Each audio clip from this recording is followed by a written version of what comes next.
I'm Nick Krasminski. I'm the engineering lead here at Fubo TV. When it comes to VOD only, not linear particularly, is the workflows that I work on over here. And so particularly what I'm going to chat about today is mainly in the video world. I'm sure, as everybody here knows, right? There's numerous, much better codecs out there, right? And honestly, we're still doing the same exact, I think it was at a Mile High video or something like that, where someone put up a picture of a BlackBerry of when H.264 was first standardized and things like that, right? So regardless, I started off at Fubo early on in my career, actually on the player side of the house, right? And so this actually going to probably have a lot more focus, and you're going to see I'm definitely going to focus heavily on the player. But in theory, now what I work on at Fubo is actually encoding and building the flows of making VOD playable to those players, right? And so eventually one way to actually have more than one codec was eventually to start leveraging the actual edge of where the content lives, right? And so there we go. So I figured I might as well, if sometimes when I meet people, they don't even know we have VODs. Sometimes they don't even know we have live, et cetera, et cetera. And so just real quickly, at Fubo, we have 40,000 VODs in window today across all of our providers. Each day, the system that I work on basically receives about 1,000 1-hour-long source files from various providers. On average, those source files are probably about 25 gigabytes each. And we actually even do have European international content. And so I have to deal with content as well, locked in certain geo restrictions that can't leave areas, right? And so that's just like hopefully this is going to understand and everybody here that this is the scale that we're talking about. I don't know if it's big or small compared to what you might be interested in, but figured might as well give it to everybody. Key takeaways here. So what were the blockers if you want to leverage multi-codecs? How can you leverage your edge to help you with those blockers? The high level understanding of the player fragmentations. And so as I noted, like I started my side on the players, and it's really a lot of why we need to do the things that we're going to have to do in the edge is because of those players. And then a high level understanding of DRM. Because DRM is also going to come in here and make it very interesting. I've given this talk before, but this time I put DRM in it. And so we just added another layer of complexity, right? I wish I would have more time, and maybe eventually one day I'll actually get the time to do this and that, like go back and actually look at the data that I have with numerous codecs, but it's still so immature in the sense that, like, honestly, I believe, I need a lot more time, and hopefully as we walk through here, maybe a lot more players with the options to choose between codecs, right? And forcing and just more, basically H.265 being on every single thing and on every single player and for a long period of time, because the data is very sparse, right? And all these different players as well are going to potentially choose differently between the two based on the ladders that you present with them, right? But that's a whole different, it's going to be a whole different talk maybe one day. All right. Here's this is I figured we might as well do this quickly. We'll go through the system that I currently run in production, right? There are slight changes to this from the last time. Basically, we're building out a Kubernetes side of it, but this is a good, so we receive a file from Aspera, basically files coming on Aspera into an S3.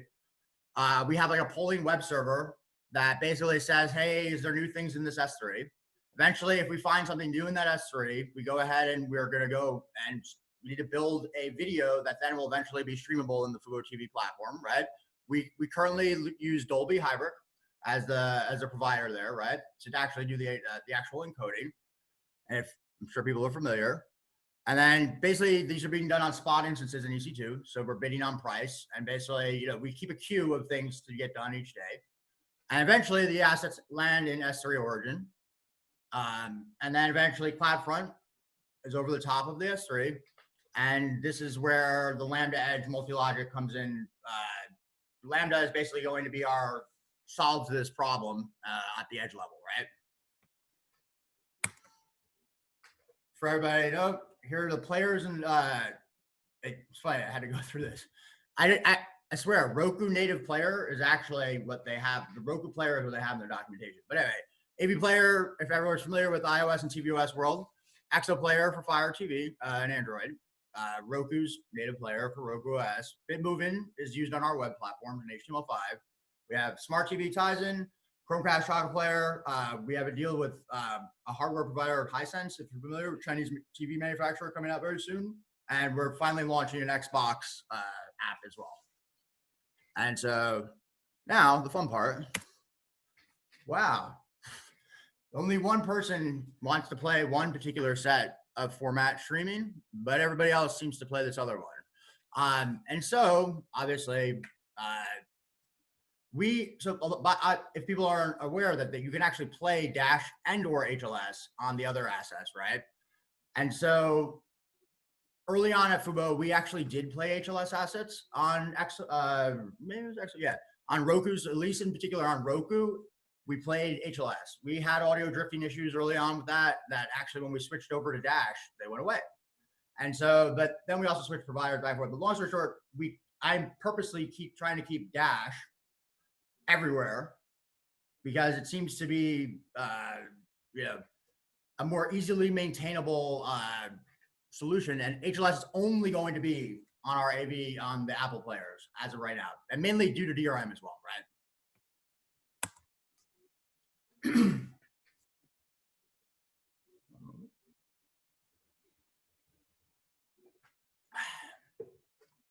Excuse me. So an ideal world. Obviously, we would want to be able to go out there and make one set of fragmented MP4s and then basically be able to put out an H.264 version and an H.265, right?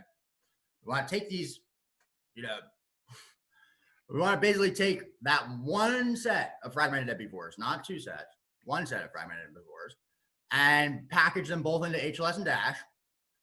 And then only a player will actually be able to go ahead and say, all right, do I know what I'm given in this playlist? Oh, I can use that. And I'll go ahead and choose the thing that I know I can use, right?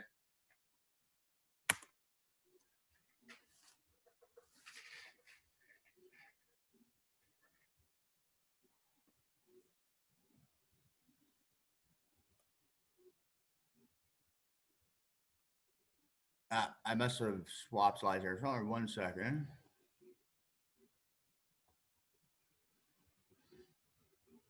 Interesting. This is like catching myself off guard here. All right, here we go. So I see what I did there. All right, sorry about that, guys. So let's go back again real quick. Ideal world, right? We're going to go ahead and have these two sets of codecs that are eventually going to be in one set of manifests, right? Based on what's going to end up happening, what we're going to show you in the second here is that based on the fact that two codecs are not actually going to be able to be existing inside of one manifest for certain players, you actually can do something along these lines, right? Which is going to be a transcode. You can go ahead and transcode one set of MP4s to both H.264 and H.265, same as before. We're then going to package the HLS with both H.264 and H.265 because out of my research, and we have zero production problems with this, right? That you actually can go ahead and safely deliver the H.264 and H.265 together to all of the Apple players. But then what we're going to do is we're going to make our own one-offs of the only Dash version of H.264 and an only Dash version of H.265, right?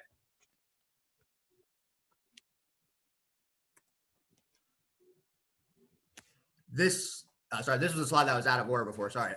Basically, the reason why we are going to go ahead and have to do that is because you're not going to be able to actually, on certain players, actually put both codecs together in that ideal world scenario, right? Now, as of January, this was the last time I played around with this. Apparently, Roku has fixed the actual multi-codec problem. I haven't actually had time to go ahead and do serious regression testing against the fact that that it's actually done. Now, that being said, for at least for our OTT providers, I'm sure our people's data is similar, but Roku is a massive amount of our user base, right? And so in order for us to be able to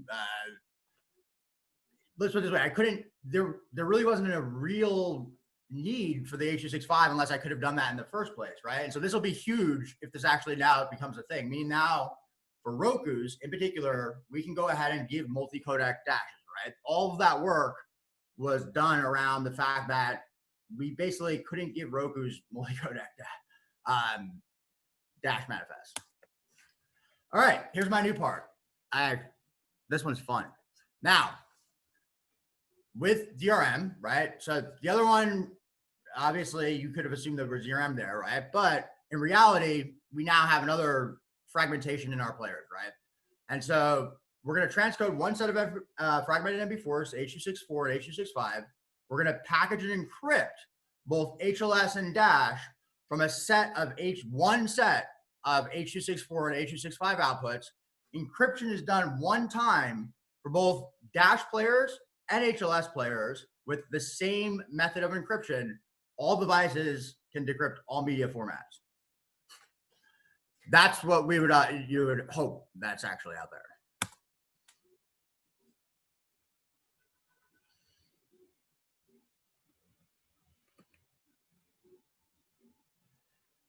All right, now, so basically, if we go back to, and I'm going to go over a little quick summary of this too, right? And that the first ideal scenario, right, that I basically said this is what we would want to do to deliver multi-codecs, right? Basically taking two codecs and have them in one set of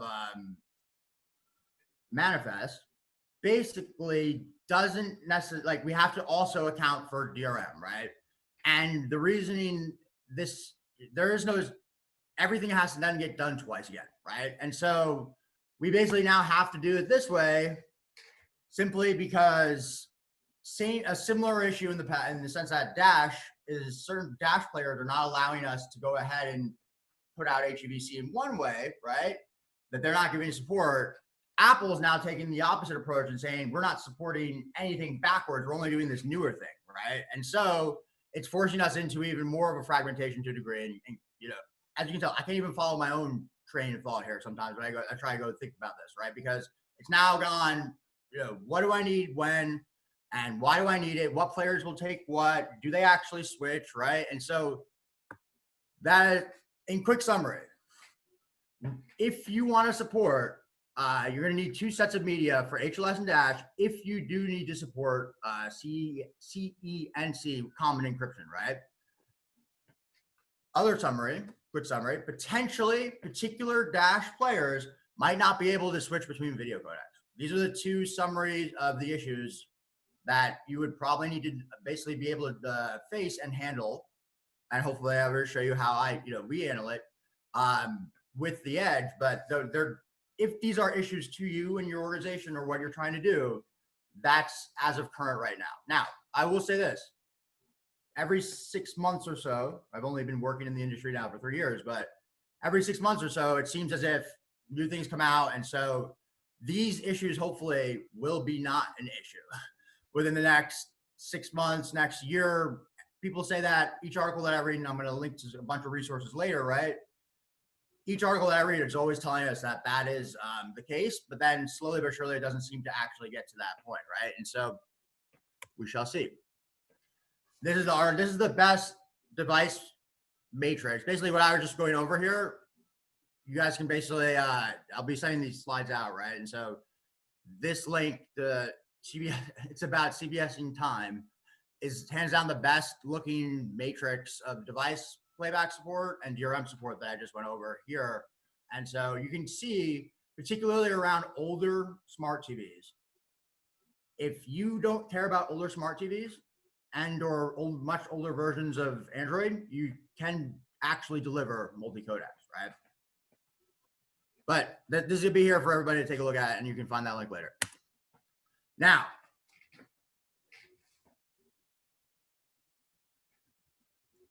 sorry, edge logic. So we just went through this entirely complicated, all of this fragmentation and all these potential if and else scenarios that can happen, right? How we at Fubo basically decided to go ahead and attempt to solve this is obviously you need to identify from the player's perspective what you are able to decode, or what you would, what are your capabilities in general, right? Is probably a good way to put it. We have a series of headers that go on our origin based on our request to the origin. And so why in particular, you know, it can be very difficult for me, at least right now, in the 40,000 assets that are in production of all those files sitting somewhere.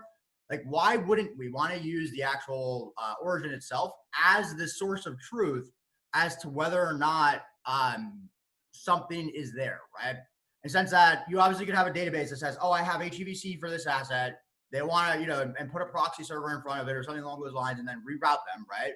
But, you know, given the world of Lambda, given the world of CDN, you know, the CDN world, it was really, really simple to be able to say, all right, I'm just going to send you one way or the other and intercept this very quickly. And I can actually tell by naming conventions of the outputted files that if I have something that exists, I'm going to go ahead and do it. If I don't, then I'm going to do something else, right? And so basically it also allows us to really go ahead and do this over time and take our time with the rolling out of newer codecs and not needing to redo things based on wanting to add in you know, a change to that asset in and of itself. So obviously players need to go ahead and identify themselves. This is just some code from our production Roku code. If anybody loves some Bright script, I actually wrote some Bright script for a while too. And so, you know, it's pretty simple. All of these devices will at least be able to give you this type of information. Obviously, it's going to be a little bit different for each different type of device. And so that basically is the information that is now going to go to the edge. And once it gets to that edge, you know, the edge will make the decision on what you're going to get back based on it. And so it's obviously normal. You know, there's a spec to across all the players that they try to adhere to. And then that decisioning in the actual edge logic is what's going to give you back whether or not you're going to get a different codec, right?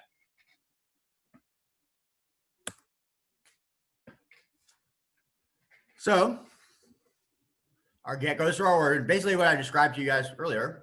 This is now the actual layout here. Does my mouse show up or not? No, it doesn't, right? Yep, I can see your mouse. Oh, you can see my mouse. Great. So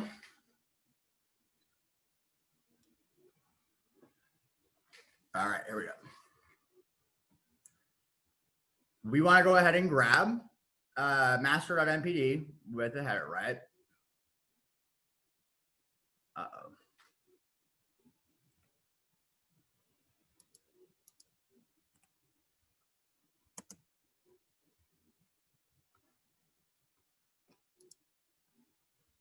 Let's do something.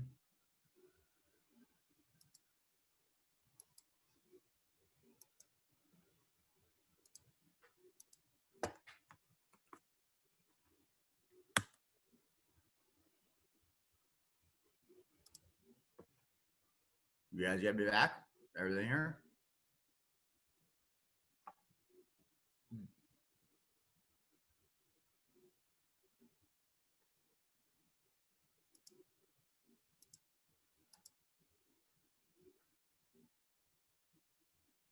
Are we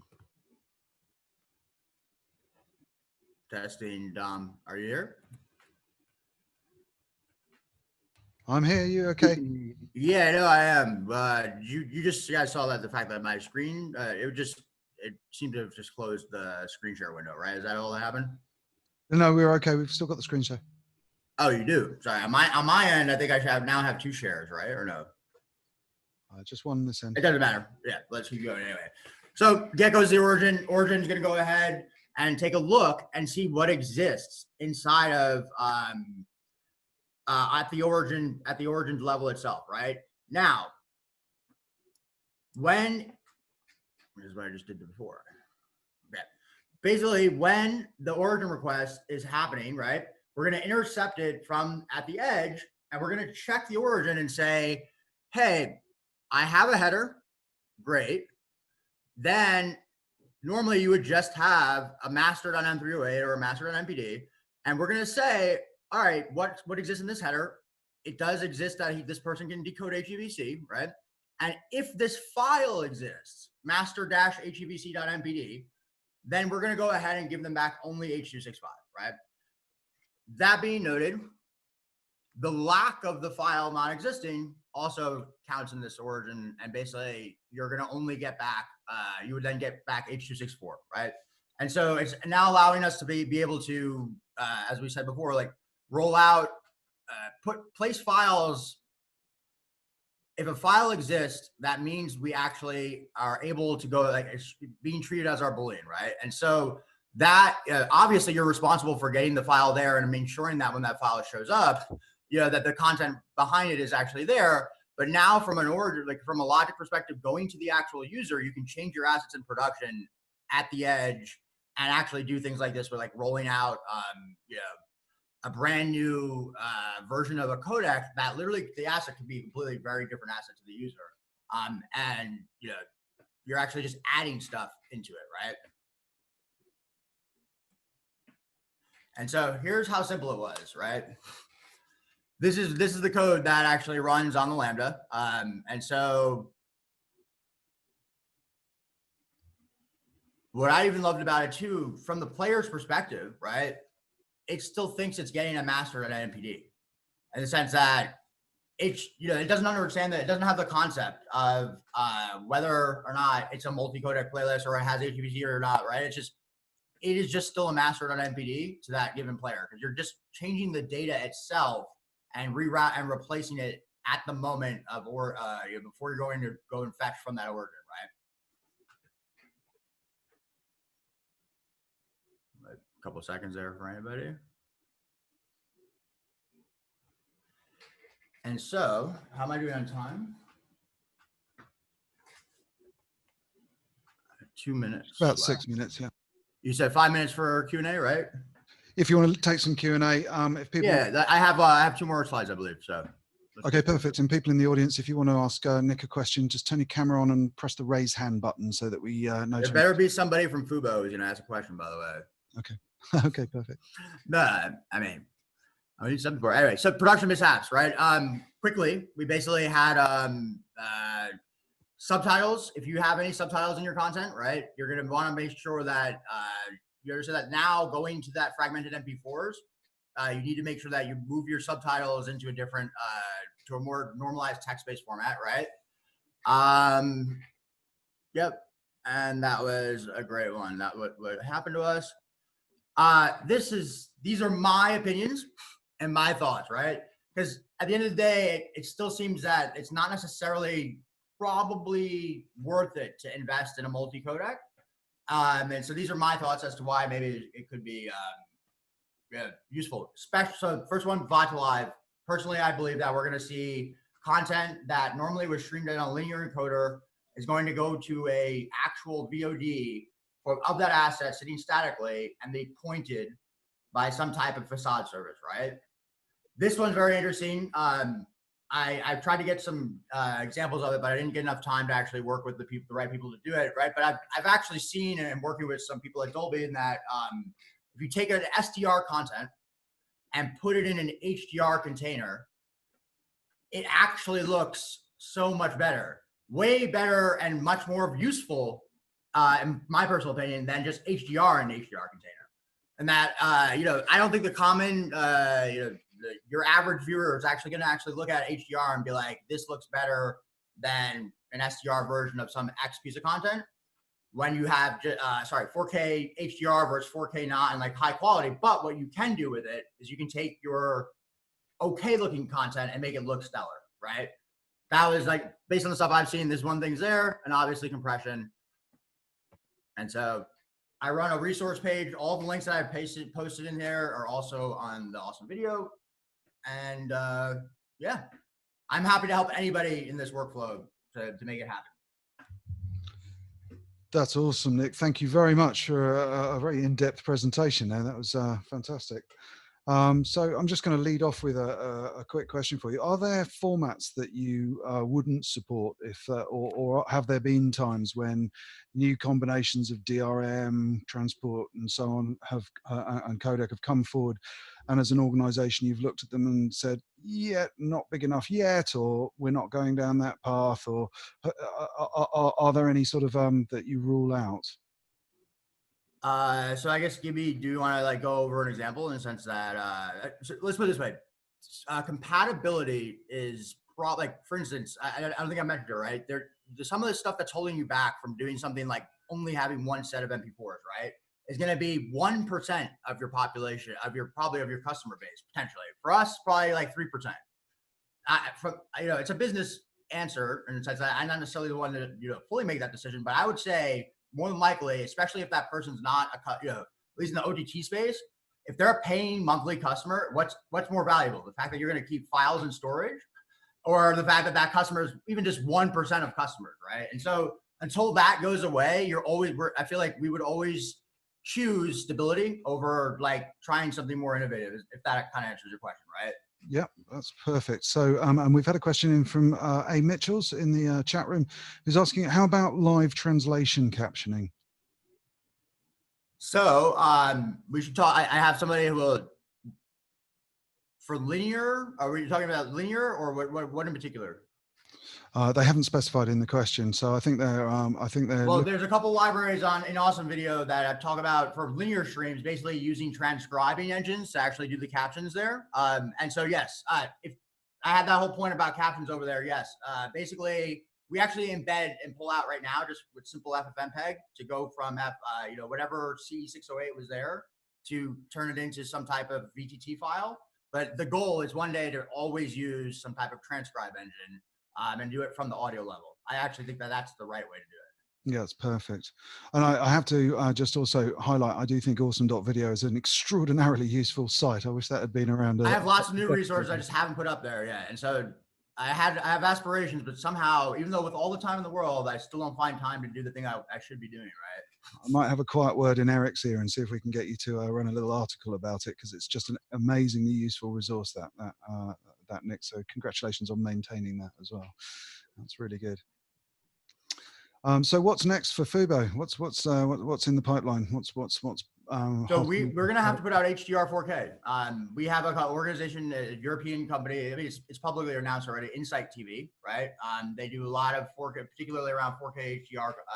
I'm getting and receiving PQ files now, right? And so, not very large catalog, right? At least that's on my agenda when it comes to content. And now another level of fun. Adding another if else, right? And then in the current state of stuff right now, we're actually, I'm experimenting. We have moved and now we're on open source packaging library, right? Simply because of wanting more control over that process and these manifests and encryption and things along those lines. And so I'm recently coming off of having written my first Kubernetes cluster. Perfect. Excellent. I bet that was a baptism of fire. Kubernetes is an interesting beast. Okay, well, we've got about a minute left if anyone wants to chip in with a last quick question, either on camera or in the chat room. If nothing comes through in the next sort of 4 or 5 seconds, I think I'm going to say a huge thank you to Nick for joining us. That was an excellent presentation. Really Thank good. you. I appreciate it, guys. And it's been a really good start to setting the scene for the. Someone said any quality metrics. Oh, there we go. Good call. Go on, take it, Nick. So yeah. Oh, I forgot. I can see these too. I'm sorry. I thought you were the only person that saw those. I'm sorry. This is literally the third time I'm on Zoom. The third time I've ever been on Zoom. All right. Open source. Quality metrics around in the sense that absolutely on Apple players, I will tell you this is the opposite side in the sense that yes, they're being a mafia. Yes, they're forcing you to use the thing there is and using the fact that everyone wants their device in the way, but they 100% you can confidently put out HEVC there and understand that it's spec and it's working. And I don't, as I said in the earlier, I don't think I have enough data yet, but at the same time too, I am also coming from the side of that. If I gave you a better looking video, right? If I'm able to compress the file half the size and actually deliver the same quality, why am I not just then giving you better looking video in the first place, right? And so I don't necessarily know. We have to understand what quality really means. Is there truly any more questions? Yeah. Is there truly a need for 4K when the results on the viewing side may not be visible past 5 feet or more? So this is I have an opinion on this, and this is my opinion, right? I don't know if you're an American or you watch football in America or things like that. The consumer's current understanding of 4K is actually 1080p upscaled from what I've basically based on what they have seen, on live television. Now, that being said, we just had BBC's 7 Worlds, 1 Planet, and we're talking, I put out, I think 17 megabits was the top variant. And there's a very, very clear difference in that if you look at something that was shot from the camera and then now is packaged and encoded and brought through the entire pipeline, and even on a Roku TV that's 4K versus one that's not, right? when the content is produced in the 4K stack flow, then it absolutely makes a difference. But I literally looking at 1080p upscaled, what you're looking at is actually HEVC at 7 megabits, right? And it just looks better to the consumer in the first place, right? And so I personally believe that there is only if the production flows can get to the place where we can deliver to, even to us people who are actually going to stream the content, the 4K, the right type of 4K. Okay, perfect. Nick, in the interest of time, we've got so many back-to-back sessions this afternoon. I'm going to have to say a huge thank you to you, Nick. I appreciate you guys. All power. Hope everybody's safe. All power to Fubo and also to awesome.video, because that's once again an excellent resource. So thank you. I got a lot of great domains like that. Brilliant. Stick around. Say hi in the chat room to people if they've got. I will.